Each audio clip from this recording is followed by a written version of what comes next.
Salut, j'espère que tu vas bien. J'espère juste qu'on va pas être trop emmerdé au niveau du son par le vent, parce qu'il y a énormément de vent au moment où je tourne cette vidéo. Et j'espère que ça va pas s'entendre. Mais peu importe, c'est parti. Aujourd'hui, je voulais tout simplement t'expliquer par où et par quoi commencer si tu souhaites perdre du poids.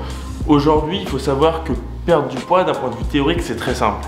C'est tout simplement apporter moins de nutriments, moins de calories à son corps que ce qu'il en consomme et donc créer un déficit calorique.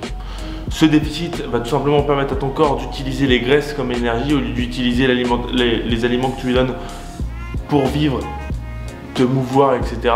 Et donc en puisant dans tes réserves de gras, tu vas perdre du poids. Bien évidemment, là je simplifie c'est pas scientifique ce que je te dis, mais c'est pour mieux que tu comprennes et mieux que tu visualises la chose. Donc ça, c'est comment perdre du poids d'un point de vue théorique purement. Le problème, c'est qu'aujourd'hui, appliquer cette théorie simple à un processus aussi complexe que la perte de poids, je trouve ça très réducteur. Laisse-moi t'expliquer un peu plus en détail pourquoi je te dis ça. Quand on parle de perte de poids, on va avoir déjà deux premiers grands cadres qui vont venir s'inscrire. Premièrement, il y a la phase physique. Tout simplement, c'est ce dont ton corps a besoin pour vivre. Si jamais tu crées un déficit calorique et donc que tu lui donnes moins de calories, si tu crées un déficit trop important, type un régime par exemple, ce qui risque de se passer, c'est que ton corps va de lui-même t'envoyer des signaux pour t'inciter à manger et donc à consommer plus de calories et donc éviter ta perte de poids. Parce que lui, ce qu'il cherche, c'est l'homéostasie. C'est ce que ton corps il aime, c'est tout simplement être dans un état de stabilité totale. Deuxième point, c'est tout ce qui va être plutôt sensoriel. Tout ce qui va être du ressort des émotions. Un exemple tout simple, c'est tu rentres du boulot, tu rentres de l'école, quoi que ce soit, t'es pas bien, t'es fatigué, t'as la flemme, t'as peut-être passé une journée compliquée, une journée de merde, ou encore tu t'es engueulé avec ta femme ou ton conjoint. Et là tu te dis putain mais... Et là t'as qu'une seule chose dans ta tête, c'est ce paquet de cookies qu'il y a dans le tiroir. Et ça va être plutôt du sensoriel. C'est-à-dire que c'est pas simple de perdre du poids parce que c'est pas qu'un seul critère de on-off. Je veux dire, on n'est pas une machine, on n'est pas un robot. De la même façon, demain, tu as l'anniversaire de ton cousin, de ta cousine, ton frère, ta soeur, peu importe,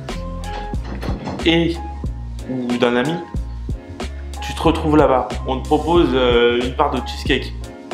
Tu adores le cheesecake. Tu vas avoir un combat psychologique dans ta tête qui va te dire ok, je le fais, je le fais pas, je le fais, je le fais pas, je le fais, je le fais pas.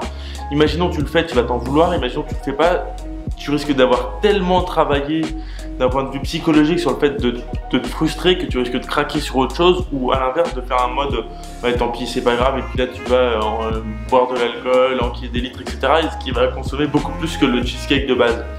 Donc ça c'est tout ce qui va être du côté sensoriel, émotionnel.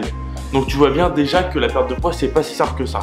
Mais maintenant moi l'objectif de cette vidéo c'est bien évidemment de te donner des clés, des conseils pour que tu puisses commencer à concrètement perdre du poids. La première solution que je tenais à te présenter dans cette vidéo, ça va être le testing. Ce que j'appelle le testing, c'est tout simplement d'aller expérimenter des techniques d'alimentation qui vont te permettre à toi de rendre cette perte de poids plus facile. Par exemple, moi la technique que j'utilise couramment c'est le jeûne intermittent. Pour la simple et bonne raison que à l'heure actuelle, après avoir testé plein de méthodes sur 1 mois, 3 semaines, 4 semaines, certaines sur 3 mois, le jeûne intermittent était la méthode qui m'a le plus convenu. C'est-à-dire que oui, au début, les premières semaines, j'avais la dalle, j'arrivais pas à tenir, clairement c'était affreux. Petit à petit, mon corps s'est habitué à ça et en fait, aujourd'hui, je me rends compte que je prenne un petit déjeuner ultra consistant ou pas de petit déjeuner, en prenant un petit déjeuner, je risque de me sentir plus mal qu'en n'en prenant pas. Donc aujourd'hui, le jeûne intermittent, moi il me convient, il est adapté à ma situation, à mon cas, à mon activité physique, à ma pratique sportive. Donc je pratique le jeûne intermittent. C'est mon choix personnel et c'est ce qui moi me convient.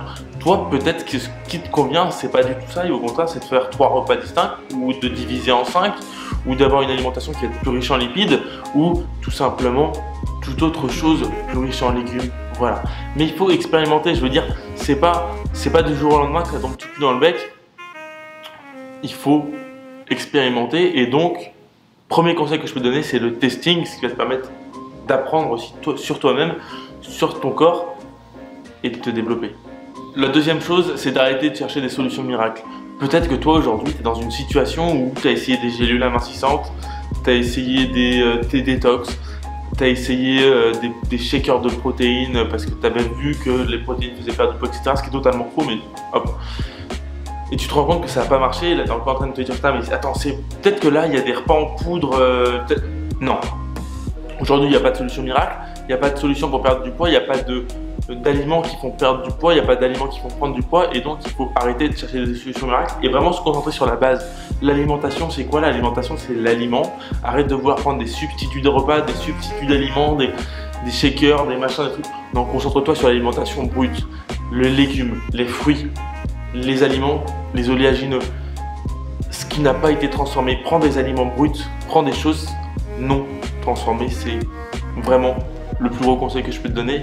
Si tu souhaites aussi améliorer ta santé, parce que bien évidemment, moi je te parle de perte de poids, mais conjointement c'est lié à la santé, et mon objectif c'est pas que tu perdes du poids et que tu finisses en mauvaise santé, non, c'est que tu perdes du poids, que tu sois en meilleure santé, que tu aies plus d'énergie, que tu sois dans la meilleure forme de ta vie, tout simplement. Le troisième conseil que je vais te donner, c'est d'arrêter la guerre avec les aliments. Il n'y a pas d'aliments qui font prendre du poids, il n'y a pas d'aliments qui font perdre du poids, il n'y a pas à avoir de problème avec les aliments. C'est pas parce que tu bouffes du chocolat que tu vas prendre du poids, c'est pas parce que tu vas au McDo une fois dans l'année que tu vas prendre du poids, c'est pas parce que tu te fais une raclette que tu vas prendre du poids, c'est pas parce que tu manges du saucisson que tu vas prendre du poids. Par contre, c'est toujours l'accumulation de quelque chose qui va t'amener à prendre du poids. L'accumulation d'excédent calorique, de manger trop de calories par rapport à ce que tu consommes, va t'amener à prendre du poids. Mais est-ce que c'est lié à un aliment? Bien sûr que non. Il y a des aliments plus caloriques que d'autres, il y en a des moins caloriques.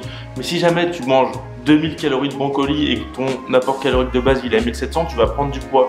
A l'inverse, si tu manges 1500 calories de chocolat alors que ton apport calorique de base il est à 1700, tu vas perdre du poids en mangeant uniquement du chocolat. Tu peux perdre du poids. Bien évidemment, d'un point de vue santé, c'est désastreux. Mais il faut toujours avoir cette idée en tête que il faut faire la paix avec les aliments. C'est pas l'aliment qui te fait prendre du poids ou qui te fait perdre du poids. Les aliments sont pas mauvais, séparés les uns des autres. Par contre, l'excès de l'un ou l'excès de l'autre peut avoir des effets totalement désastreux sur une diète. Le point suivant, c'est d'arrêter de vouloir brûler les étapes. Ok, on commence à perdre du poids, on prend son temps, c'est step by step. On arrête de vouloir se mettre à faire du sport, devenir marathonien, changer son alimentation, etc.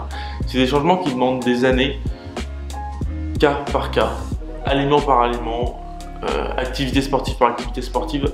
Tu ne pourras pas tout faire maintenant. D'accord, sors-toi de cette idée de la tête. Tu ne pourras pas devenir et musclé et endurant et fit. Et donc on va prendre notre temps, on va y aller petit à petit et on va arrêter de vouloir aller trop vite.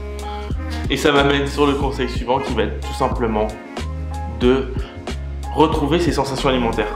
C'est un sujet qui me tient extrêmement à cœur tout simplement parce que moi-même j'ai été pendant très longtemps et ça m'arrive même encore parfois de ne pas être en accord avec mes sensations alimentaires, c'est-à-dire de ne pas avoir ce sentiment de satiété, tu vois. C'est le moment où tu as bien mangé, tu te dis putain ça y est. Ça c'est des choses qu'il faut travailler, ça se travaille, ça vient pas du jour au lendemain, moi ça fait 4 ans que je bosse dessus et ça m'arrive encore des fois d'être un peu dans l'excès, etc. Mais par contre, au moment où tu commences à prendre le contrôle là-dessus, là tu as un réel impact sur ton alimentation et c'est là où vraiment tu te rends compte que tu maîtrises ton alimentation et que tu deviens tout simplement la personne qui va gérer totalement ton alimentation et gérer ton corps et commencer à vraiment comprendre la nouvelle dynamique dans laquelle tu es. Travailler ses sensations alimentaires, ça rime aussi avec travailler ses goûts. Parce que manger, c'est des émotions. Quand tu manges, tu dois prendre du plaisir. Tu dois avoir cette montée de plaisir où tu te dis « putain, c'est bien ».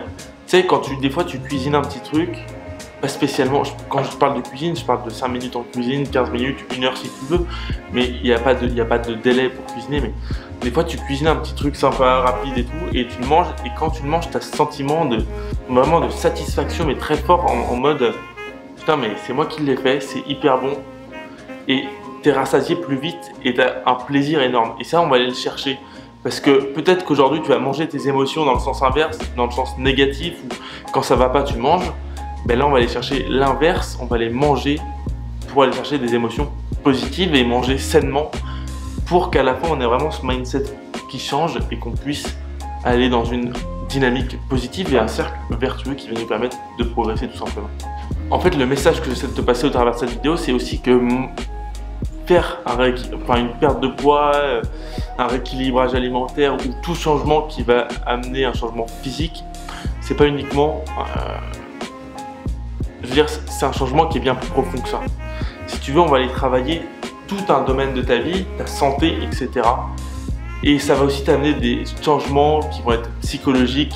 Tu vas avoir un mindset qui va changer, tu vas avoir une vision des choses qui va évoluer, tu vas up un peu ton niveau actuel dans le sens où tu vas te rendre compte de certaines choses vis-à-vis de toi-même. Et en fait, la connaissance que tu vas acquérir sur toi-même, c'est ça qui va réellement te faire passer un cap supérieur. Et ça, c'est énorme. En tout cas, si cette vidéo t'a plu, tu peux bien évidemment t'abonner, la partager, mettre un j'aime, me dire en commentaire si aujourd'hui tu as commencé ta perte de poids, ça me ferait plaisir de savoir où t'en es. Moi je te dis à bientôt pour une prochaine vidéo.